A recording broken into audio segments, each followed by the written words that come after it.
And welcome back. In today's video, we're going to talk about how we can enable visibility within Cisco's Multicloud Defense. Specifically within AWS, we can configure what's known as VPC flow logging and DNS query logging within our AWS accounts. This is a purely optional step. You don't have to do it, but it is a really nice way to centralize all of your flow logging into one platform. It's typically done through the setup menu. You can see step 2 here. Again, it's completely optional. You don't have to do this to provide security within your CSP, but it is a nice add-on. So if I click enable visibility here, what's essentially going to happen is it's going to start up a wizard where we can again, kick off orchestration on our SaaS controller that configures this within your cloud service provider. So we're going to do this within AWS, and I probably need to check what region. I can't quite remember what region we actually use. So let's pivot over to AWS really quick. So this is my instance. All right, and let's double check my region. So East 2. Okay, so we're going to configure some VPC flow logging for the VPC that test node is in. What's nice about this is I can scroll through here and look for East 2, or I could just type in East 2 and it'll automatically filter those out. So I'll go ahead and select that. And then the VPC is the second one, this testing inventory VPC. So what happens is we can see it's not enabled. If I select that and then point it at the S3 bucket that we created during the onboarding of our AWS account, this will essentially set up VPC flow log and DNS query logging, and it'll dump those log records into that bucket. Right now, we don't support CloudTrail in terms of VPC flow logs or the DNS query logging, so S3 has to be our endpoint.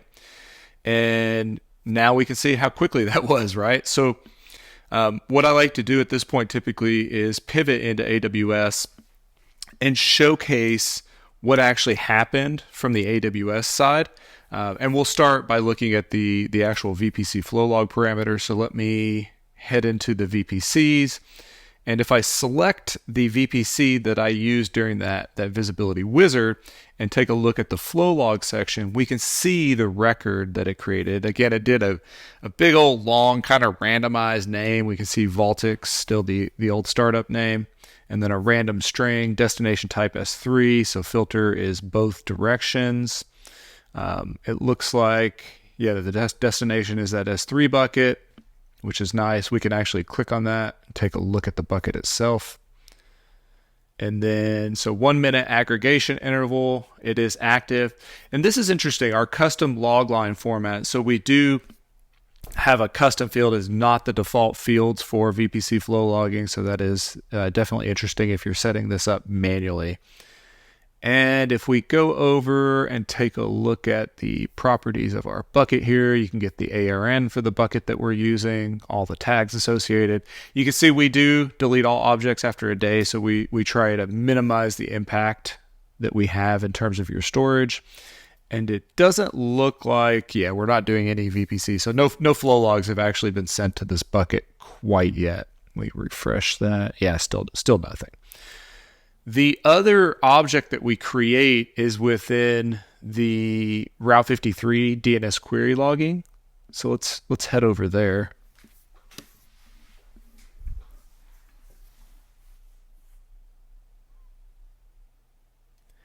And it's hidden kind of by default. You have to click on the little 3 lines, expand this sidebar menu. And then if you look at query logging, you can see the DNS query logging that we have already set up within here. Again, pointed at the S3 bucket, so the same as the VPC flow logs.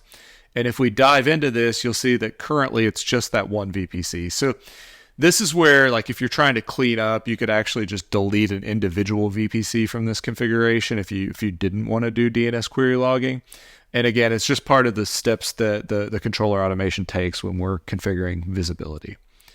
Once we're actually pulling data in, everything's going to be under this Investigate tab under the Traffic Analysis section. So these 3 kind of sidebar menu items, the VPC VNet, DNS, and topology, which we'll go through as soon as some data starts trickling down into these. As we can see right now, nothing yet has hit. Let's check S3.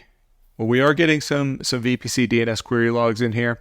I would expect those to come in first. I don't see any flow logs quite yet. But once those come in, the controller, again, is going to get notified through CloudTrail that they're there, and we'll go pull those logs out and process them.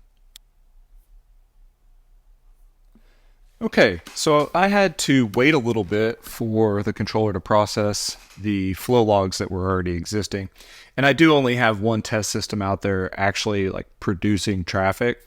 So we just delayed a little bit so that we could get some stuff in the logs. They could be read into the controller. I will mention it is not, perfectly real time. So there is a little bit of delay in between us pulling the flow logs out of the S3 bucket and actually being able to read them in the console.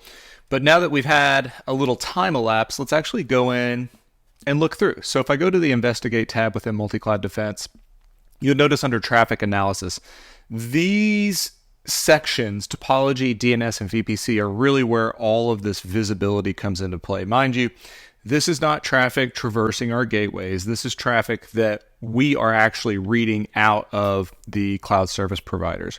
So VPC flow logs would be flowing into this VPC section. Notice the time bar at the top. This is kind of nice because it allows you to look at specific subsets of time that may be of interest to you. I personally like to just look sometimes at the last 15 minutes, but you can look at greater subsets of traffic if you want to.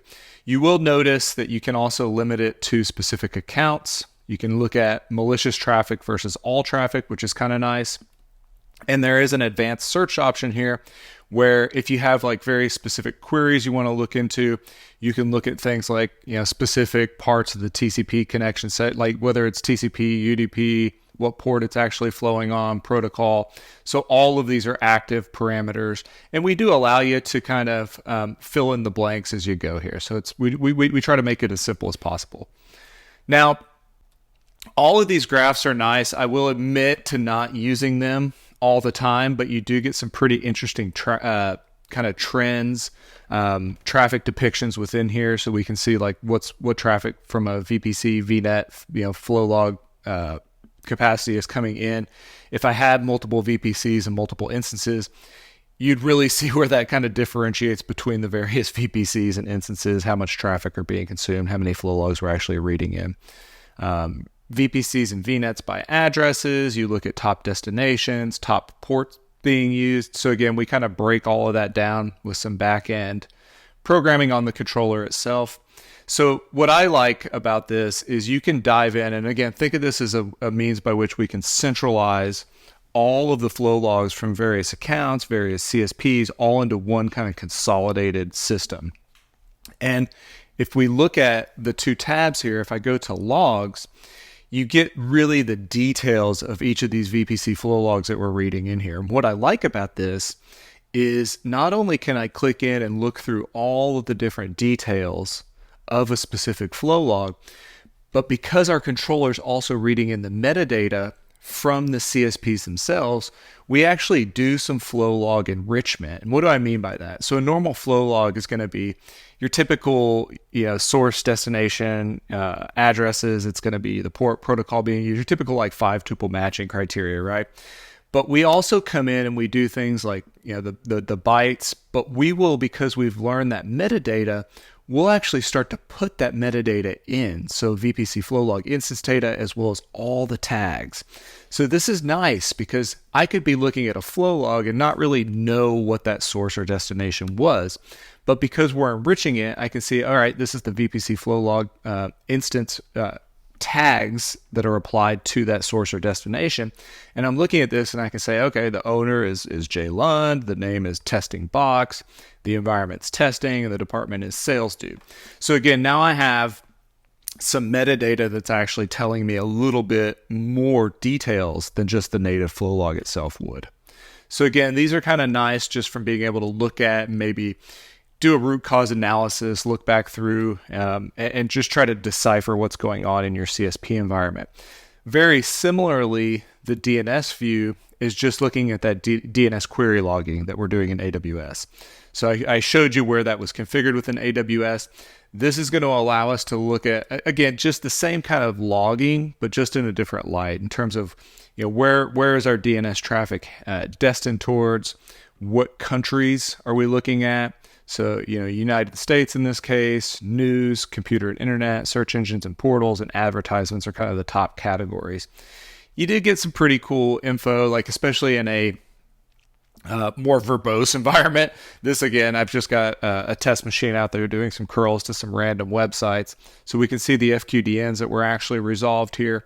And then the final view, again, we can go into the more specific log parameters of all of these as well. So we can look through all the different DNS logging, who made the request, what was actually returned. What I also like to mention about this is because this is a SaaS controller, we're also bringing in malicious IP feeds from Talos. So what can we do with that information? The answer is simple, right? If we see you or an instance within your environment communicating to or being communicated to from a known malicious endpoint, we will actually flag that for you, because we're kind of just in the background in the controller, we're kind of doing some of that black magic wizardry where we say, oh, you know what? That IP or that destination IP or that source IP is actually a known malicious IP. We will flag that for you. So again, this is kind of the benefit of the visibility, is if I look at our topology view, it makes it very evident if you have, a specific region that's got malicious traffic. We will highlight that in red. So if I were to, let's look at views inbound and outbound. We kind of zoom out a little bit here. So it looks like East 2 is the only one that has some malicious traffic, so we can kind of dive into that. If I double click on that, it will show me the VPCs within that region. So testing VPC looks like it's got a little bit of malicious traffic. So again, we can double click into that.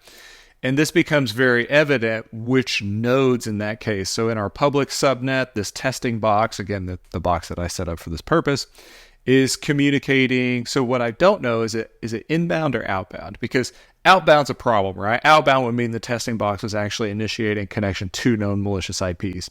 So if I deselect outbound, it looks like we definitely have some inbound traffic. So I'll reselect outbound. Yeah, and it looks like, so outbound, we're fine. Outbound, we're only communicating to known nodes in the United States. But inbound, and this is kind of a given, right? If a box has a public, in this case, an elastic IP from Amazon, those are constantly being scanned from known malicious endpoints. So inbound, all right, yeah, that makes sense. But as long as we're not terminating those connections, I know in this case, like my security group right now is locked down. But what's cool about this is if I actually had the infrastructure for Multicloud Defense deployed, this would give me an easy way where I could pivot directly in and start creating policy, maybe a malicious IP filter based off this specific node. So in reality, I probably want to do this at a much higher level, maybe at a CSP level, but it does allow you to quickly, pivot into creating policy based on that malicious traffic.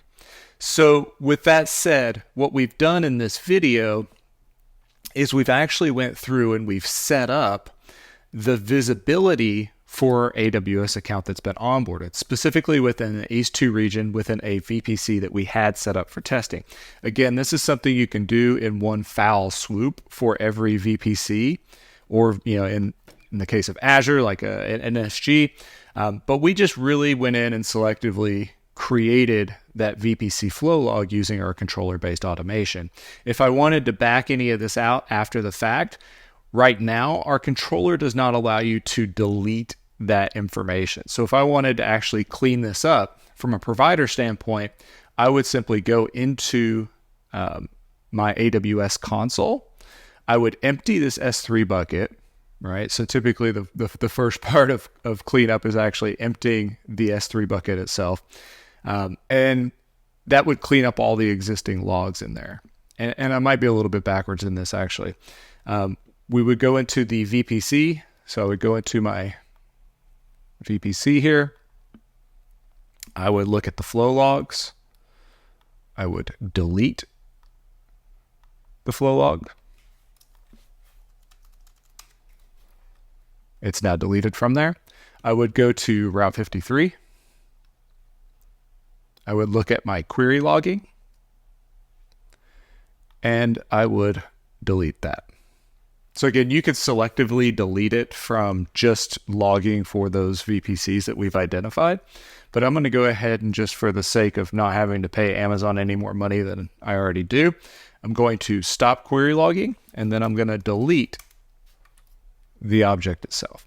So this would essentially back out any of the changes that I made earlier. Of course, now if I wanted to go in and empty that S3 bucket, I could, but this would, ostensibly clean up everything that we just did within the configuring traffic visibility for AWS.